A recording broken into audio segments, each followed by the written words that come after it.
Hello બચ્ચા party, કેમ છો? મજામાં?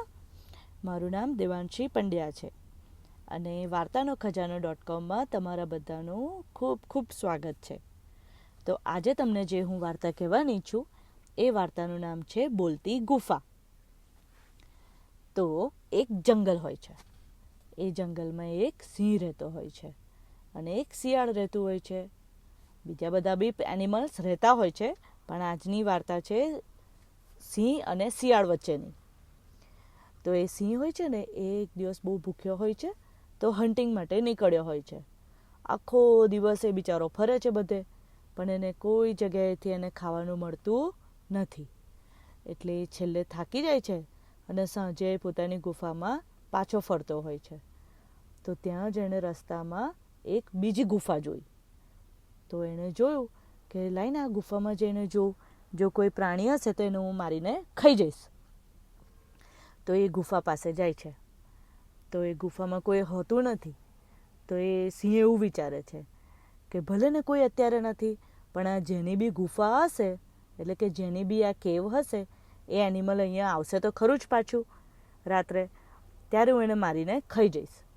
એટલે એ ત્યાં જ એ ગુફામાં રહે છે. હવે ત્યારે વરસાદ પડી ગયો હોય છે, એટલે ત્યાંની માટી ભીની હોય છે ગુફાની આજુબાજુની.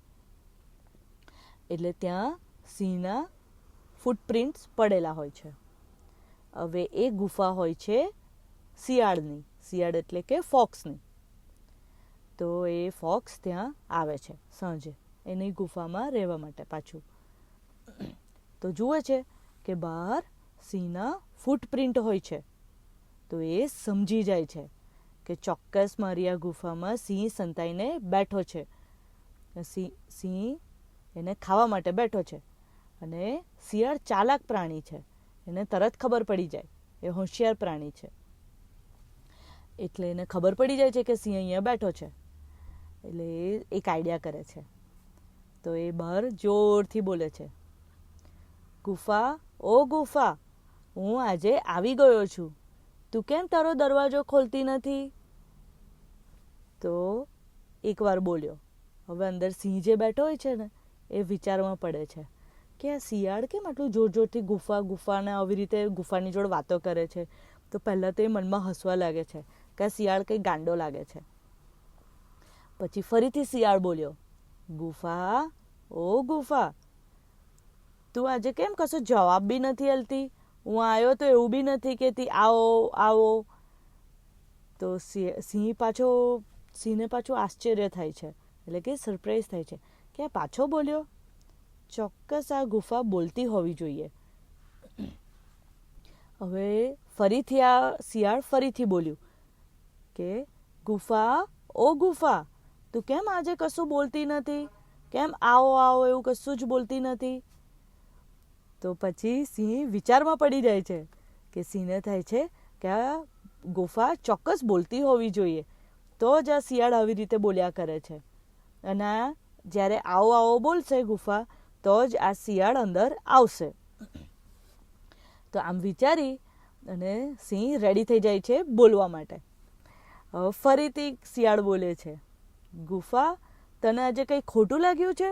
તું કેમ આજે કશું બોલતી જ નથી? તને કંઈ થયું? તો સિંહ અંદરથી બોલવા માંડ્યો, આવો આવો શિયાળભાઈ આવો. તો આવું સાંભળી શિયાળ હસવા લાગ્યું અને ત્યાંથી દૂમ દબાઈને ભાગવા લાગ્યું. અને દૂર જઈને મોટેથી બોલ્યું સિંહને કે સિંહ, મેં તારા ફૂટપ્રિન્ટ્સ બહાર જોઈ લીધા છે. મારી ગુફાની બહાર તારા ફૂટપ્રિન્ટ્સ મેં જોઈ લીધા છે. મને ખબર છે તું અંદર સંતાઈને બેઠો છે. હું કંઈ તારા હાથમાં આવવાનો નથી. આમ કહી અને શિયાળ તો દૂમ દબાઈને ત્યાંથી ભાગી ગયું. અને સિંહ બિચારો એને જોતો જ રહી ગયો અને એનું મોં લટકી ગયું. તો આવી હતી બોલતી ગુફાની વાર્તા. ગુફા કોઈ દિવસ બોલે? ના બોલે ને. તો બીજો સિંહ કેવો ફસાઈ ગયો, હે ને? તો આમાં મોરલ ઓફ ધ સ્ટોરી શું હતી કે સમજી વિચારીને હંમેશા પગલાં લેવાના. આવું કંઈ બી તમે કંઈક ડેન્જરસ જુઓ તો ગભરાઈ નહીં જવાનું. સમજી વિચારીને આઈડિયા કરીએ, મગજ ચલાવીએ તો સોલ્યુશન મળી જાય. બરાબર? ચાલો બચ્ચા પાર્ટી, હું આશા રાખું છું કે તમને આ વાર્તા સાંભળવાની મજા આવી હશે. તો નવી વાર્તા સાથે હું વાર્તાનો ખજાનો .com ફરીથી મળીશ. ચલો આવજો.